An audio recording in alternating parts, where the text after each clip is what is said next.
Round neck cut ചെയ്യാനറിയാം, പക്ഷെ കറക്റ്റായിട്ട് തയ്ക്കാൻ അറിയാത്തവർക്ക് വേണ്ടിയിട്ടാട്ടോ ഈ ഷോട്ട്. ഇതിനകത്ത് കണ്ടോ, നമ്മൾ ക്യാൻവാസ് കൃത്യമായിട്ട് അയൺ ചെയ്തിട്ട് സൈഡൊക്കെ മടക്കി തയ്ക്കുക.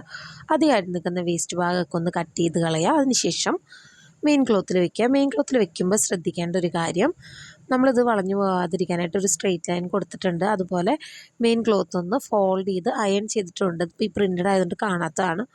അതിനുശേഷം മുകളിൽ നിന്ന് താഴേക്ക് തയ്ക്കുക.